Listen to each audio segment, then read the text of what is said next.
Good morning, everyone. Namaste and greetings from AVP Research Foundation. I'm Dr. Uma, Assistant Research Officer in AVP Research Foundation in Coimbatore. Today, I'm before you with a small presentation on the topic Dietetics in Ayurveda.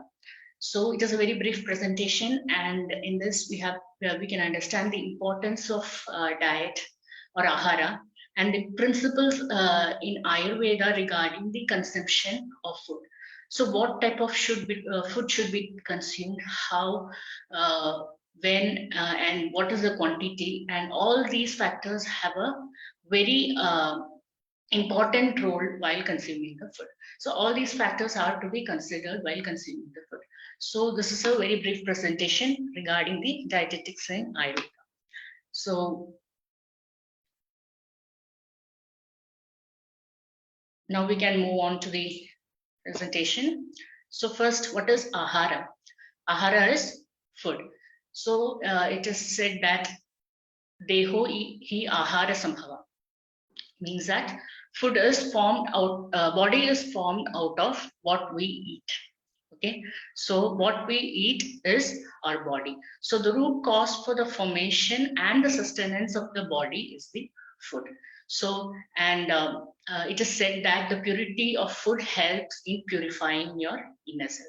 So ahara, which is beneficial and nutritional to the body and also give happiness to the mind, that is known as pathya, or which is conducive to the body, and which is opposite to that is known as apatya, or which is not conducive to your body. So when we eat food, we have to know which is favorable to your body or which is not favorable to you. So understanding this is very important. The next, you can see that for a healthy life or for a healthy long life, what is important? So a balanced diet, a sound sleep, regular exercise, all these are very, very essential in the maintenance of health. And it is important that all these should be practiced in modesty. Like it should not be too much or too less. Like one should not eat too much or one should not eat too less. Similarly, you have to get a good sleep for nearly 7 to 8 hours every day, and you should sleep in the night. And day sleep is prohibited. Sleeping in daytime is contraindicated in Ayurveda. And exercise is also a very integral part, and it is one among the dinacharya or the daily regimens which you have to follow every day. So it is said that one has to exercise to half of his or her strength. Like one should not overexert. One should do exercise only using half of his or her strength. So all these together, like a balanced diet, a good sleep, and a regular exercise, all this together, put together, helps to maintain a healthy life. Next is about the importance of ahara. So we should know what is the importance of ahara, why we have to eat in such manner, why we have to eat in such time, why we have to take this food, why we have to take in this quantity. So all this has to be understood. So what is the importance of ahara? Ahara or food is one of the most important factors for the maintenance of a healthy life. So, and it is a supporting pillar of your life. So equally important, it is equally important in a healthy person as well as in a diseased. So we have to understand that we are what we eat. So eating good and balanced food is it not only nourishes your body, but it also nourishes your mind and the sense organs. So the food we eat has a direct impact on your thoughts as well as your actions.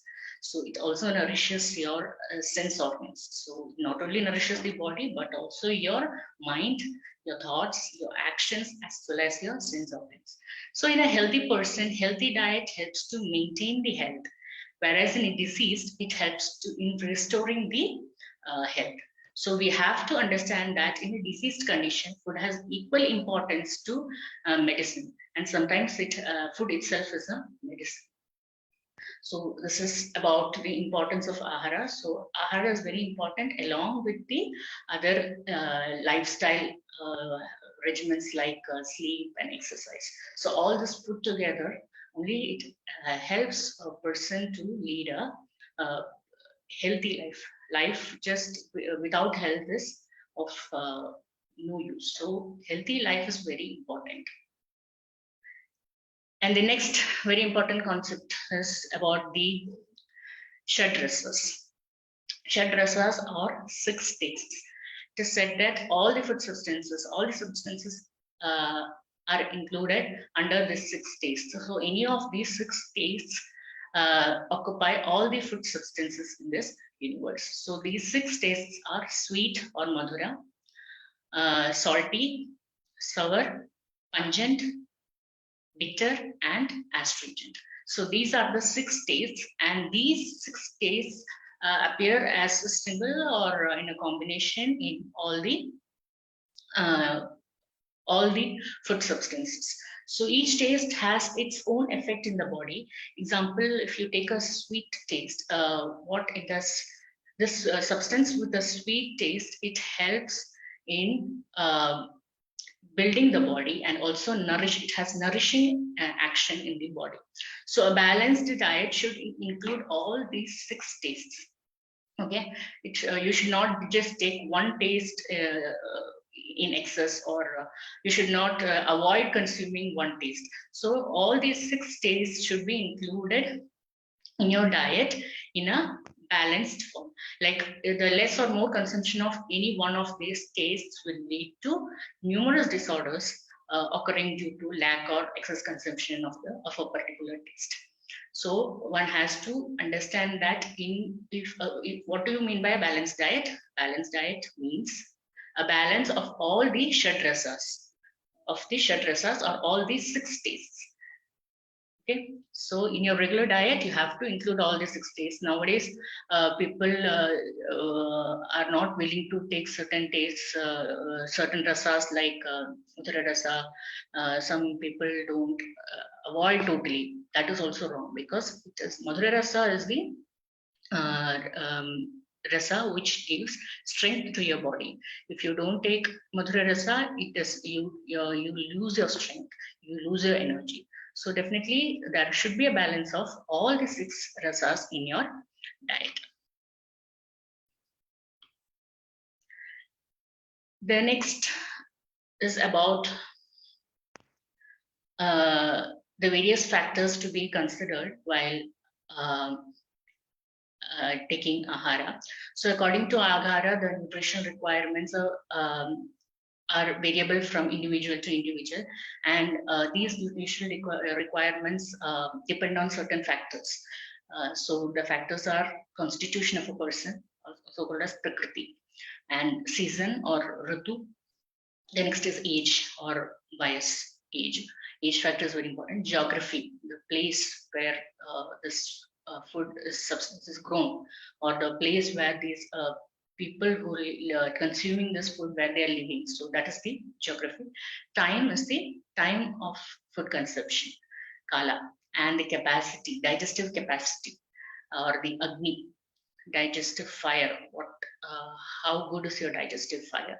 So these are the factors which are to be considered while taking a food. So the same food will not be suitable for everyone, because each person is different. So the same food you cannot, or the same quantity of food cannot be taken by every person. The quantity, the quality, or the food which we are taking is different from one person to another. So we'll see about these factors one by one. These factors which are to be considered while taking food. The first is the constitution or prakriti. Before coming to what is the constitution or what is the prakriti, we have to understand that about the fundamental principles of Ayurveda. So Ayurveda, the fundamental principles of one of the fundamental principles of Ayurveda is the Tridosha Siddhanta, which means that the body is governed by the three basic functional units of the body, which and they are the Vata, Pitta, and Kapha. So the Vata, Pitta, and Kapha are responsible for the health as well as the disease in a body. So equilibrium of the three doshas is health, okay, and their vitiation causes diseases. So when the three doshas are in equilibrium, it is health, and when these three doshas are vitiated or in a vitiated state, it causes various kinds of disorders. So each person is different from the other. No two persons are alike, even twins are not alike. So each person is born with different constitution or different dosha combination, and that is called the prakriti of a person. So one person may be a vata prakriti, the other person may be a pitta prakriti, and the third person may be a kapha prakriti, and some other person will be in a combination of two prakritis or with a combination of all the three prakritis. So at the time of birth or even at the time of conception, the prakriti of an individual is determined. So the prakriti of an individual is determined at the time of conception itself, and that prakriti is the same until the death. So understanding the prakriti is very important while choosing the ahara. Prakriti is what he or she is. It is the inherent nature or characteristic of the person. So food should be taken considering the constitution of the person. So one person is, if he is already with the vata prakriti, then the chances are that he will be having more of dry nature in his body. So one should avoid taking such kind of foods. Too much dry foods should be avoided, and uh, uh, take more unctuous type of foods. If a person is with pitta prakriti, then he has to avoid more of spice or more of sour food. So all these factors are very important. So same type of food is not suitable for all the prakritis. So vata prakriti, pitta prakriti, and kapha prakriti are taking the same type of food. It is not suitable. So one has to understand the prakriti and then choose the type of food or choose the quantity of food. So example, I've already given that pitta prakriti person, he or she will exhibit more body heat. So in such type of persons, more spice, more sour, more hot food should be avoided. Okay, so this is the importance of understanding the constitution or prakriti. The next is ritu or season.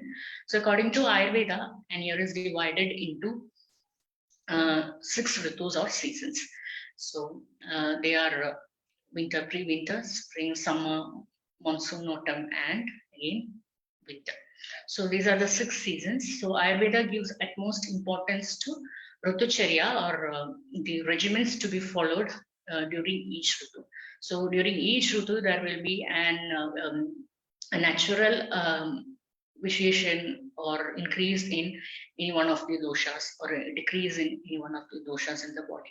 So to maintain that or to prevent that or to maintain the balance in that dosha, Ritucharya or the seasonal regimens are to be followed. So the seasonal regimens include both food and habits or lifestyle. So seasonal variations affect the metabolism in human body. So in different seasons, there will be vitiation of various doshas, and people are prone to get different types of diseases in different seasons because of the vitiation of the doshas. So to avoid that and maintain health in the respective season, the diet of food habits are decided accordingly, considering the dosha vitiation. So the intake of cold and dry foods in winter and hot and pungent foods in summer, all these are to be avoided. So it is very important to understand the effect of season or ritu in your body and what type of food should be taken in each ritu. The next is about the age of bias. So definitely uh, um, the quantity or the quality of the food will vary according to the age. So age is a very important factor when considering the ahara or food habits. The food to be taken and the quantity of food varies in different age groups. So the quantity or type of food for children is not the same with that of the aged people. So in children, we have to include foods which are mainly nourishing and bodybuilding, and helps for their further growth and development, both development of the body as well as the mind. But in the middle age, we have to focus mainly on the on the maintaining the healthy state of the body, which is already developed. Okay. And towards the old age, food should be rejuvenative and according to the health condition of the person. So in different age groups, the type of food and the quantity of food, everything will vary. So age has also a very prime importance in the concept of ahara. So the next is about the geography or desha. So the soil and climatic conditions of a particular region influences the person living in those regions, and it also affects the food substances growing in those regions. So it is always recommended to take or to consume the food and vegetables which are grown locally.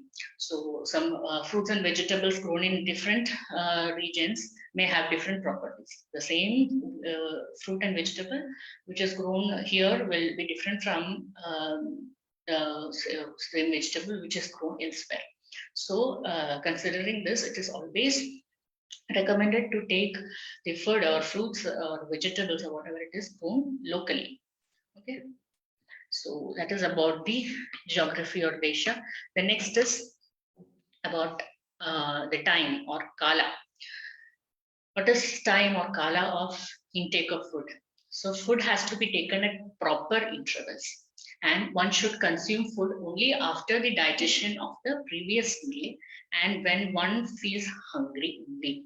So consuming food before the digestion of the previously ingested food, it leads to indigestion and ama formation, and it leads to various other disorders also. So ultimately, food intake is to be sorry. So an untimely food intake is to be avoided.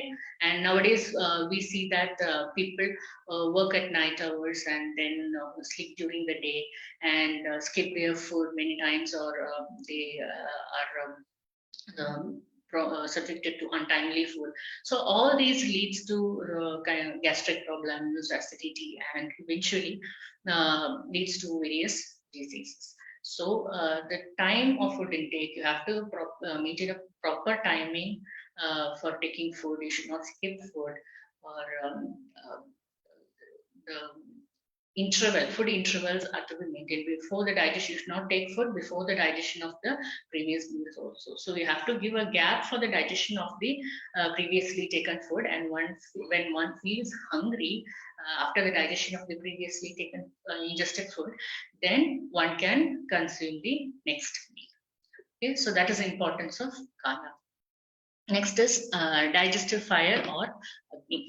So digestive fire. So what is digestive fire or agni? It is the agni or the fire which is present in the stomach. So this governs the digestion of the food. Okay, so the agni is, when the agni is good and steady, the digestion will be comfortable. So it is like when we cook food, we need fire. Similarly, to cook the food which we are ingesting, our stomach has this digestive fire. This fire, digestive fire, helps in the digestion or cooking of the food which we have ingested. So when this digestive fire is not, or agni is not um, good, then it leads to indigestion and ama formation. So similarly, the body, in the body we have digestive fire, and there are other what you say, agni is also in the body, which helps in the digestion of the or transformation of the other dhatus or tissues in the body. So the main agni in the body is the Jఠra agni or the digestive fire. So we attribute one's overall digestive capabilities in relation to agni or the digestive fire, and digestive capacity is different from person to person. So when agni is normal, there is excellent digestion, and proper elimination of the waste. So proper tissue formation is also there, and good circulation or of the food essence all over the body is also done when the Agni is good. And it also helps in body building and high energy, and leads to physical as well as mental health. So one has to protect Agni, and then the Agni will protect you back. So if you take those food and substances which reduces the Agni, or engage in improper food habits, it will lead to diminution in the digestive fire or Agni. And so one has to avoid such food habits and protect the Agni for a better health and a long life. So the next is factors determining the utility of food. So there are different factors which has to be understood to understand how you have to take food, how to utilize the ahara. So there are 8 uh, factors. They are the qualitative characteristics of a food that has to be understood. What is the quality of a food? And the next is about the processing of the food. How you process the food is also very important. What are the 2 substances which could be put together, how you have to process, what you have to add, all this is very important. The next is the mixing of the food. What are the substances which could be mixed? What are the substances which should not be mixed? There is a concept called Viruddhahara. So in that it is mentioned that certain food substances should not be mixed together. If you mix together, it leads to poisonous condition in the body. And the next is about the quantity or matra. So Ayurveda emphasis in matra is a crucial factor, because eating too much food can cause indigestion and obesity, lethargy, and other problems. While eating too little food results in deficiencies, nutritional deficiency, reduction in energy levels, and inappropriate psychological process, the balance is lost, and different disorders like anemia, loss of strength, etc. So quantity of food is very important, and when considering the quantity of food, you have to understand that while eating, you have to fill half of your stomach with the food, and the next 1/4 should be left for filled with water, and the last 1/4 part of your stomach should be left free for the movement of air.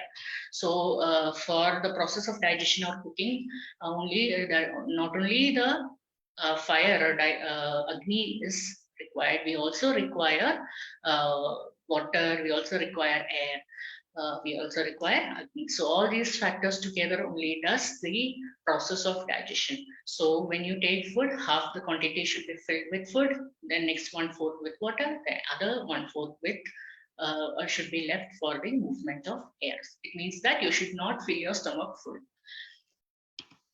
Okay. So that is about the quantity. And also the next factor is the habitat of the person. Habitat of a person, where the person lives, which we have already seen. Then the time and seasonal variations, that also we have seen in the previous slide. And variable digestibility of various food articles. Like the digestibility of each article is different. So one food will be very easy to digest, but the other food will be guru or heavy to digest. So if your agni is not good, or if you have a poor digestion, then one has to not take guru ahara or heavy foods, and but instead he or she has to consume laghu ahara for the easy digestion of the food.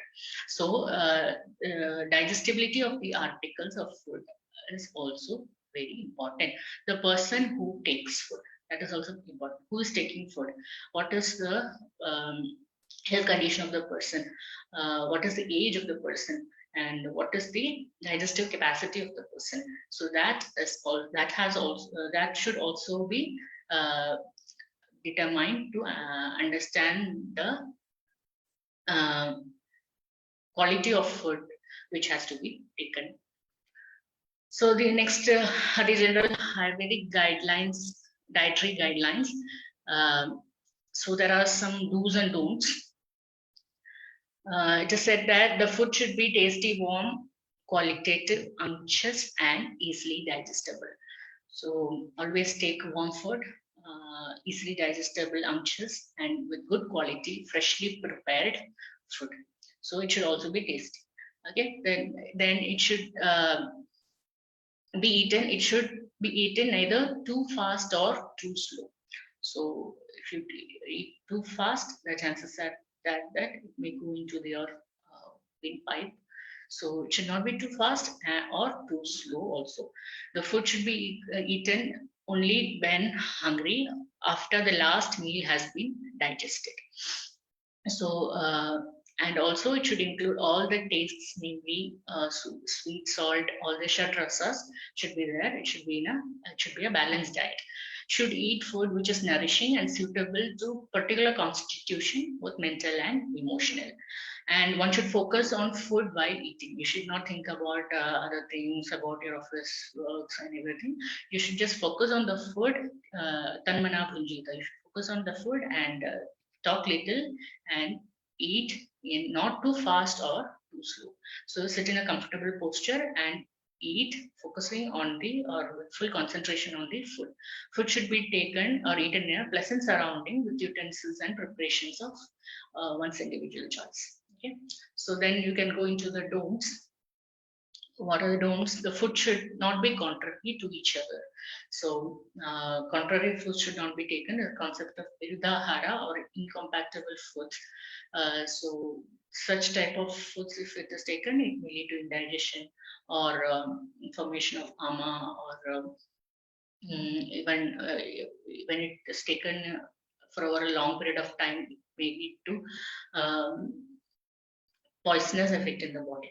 Okay, so one has to understand what is viruddha, which substances could be mixed together. So that should be understood, and that is very important while taking food. So the next is about eating should not be in a hurry. You should not eat too fast. You should not eat too slow. Okay, that is already mentioned, and not too much of use of any of the six tastes. You should not consume uh, too much of any of the six tastes. Either you are taking too much of madhura or too much of salt or too much of sour. So that is also not recommended in Ayurveda. It should always be in a balanced form. So next is about the intake of water. So like food, water is also very important. Intake of water is very important. It is said that Paniyam Praninam Pranam means water is the life of all the animals or all the living creatures in this world, and the life is dependent on water. Therefore, water should not be prohibited. And intake of water before meals, it destroys the agni and it leads to emaciation. So one should not take water before the meals. So intake of water during a meal stimulates the digestion and stimulates the agni. So that is the best time to drink water during meals. Okay, then after intake of water after meals causes aggravation of the kapha dosha and it leads to obesity. So both excessive intake of water or abstaining from it prevents the proper digestion of food. So water should be taken in a what do you say, moderate level, not too much or not too less also. So considering the quantity of water also varies from person to person. So one person who has a pitta prakriti will have more heat in a body and he may be often thirsty. He may feel often thirsty. So as such, people with pitta prakriti can naturally take more amount of water. but a person with Kapha Prakriti may not require so much of water. So considering their requirement of water in their body, water can be consumed. So that is not, it's not that one should take this much liters of water every day. Everyone should take 3 liters, 4 liters of water every day. That's not a right way. It is according to the person, according to the individual, the quantity of water also varies. So next is about incompatible diet or viruddha ahara. So incompatible, just not compatible to you. The food with incompatible or contradictory properties, they have poisonous effect on their bodies, and that aggravates the doshas, and it leads to various disorders in the body. So there are few contradictory combinations like fish along with milk, and milk or milk products along with alcoholic beverages, and the quantity like ghee and honey should not be mixed in equal quantity. So these are the few incompatible or viruddha ahara. There are many more also, but this is just an brief about what is incompatible food. So one has to avoid incompatible or viruddha ahara in their daily daily consumption of food. So this is a very brief presentation about the dietetics in Ayurveda and the principles which Ayurveda has mentioned while taking food. So to conclude, Ayurveda believes that nutrition is the very foundation of life. So ideal nutrition is derived from the food which is both qualitatively and quantitatively balanced, and this balance helps in maintaining the healthy state of the body as well as the mind, and helps one to uh, lead a long healthy life. So with this I conclude my words. Thank you everyone.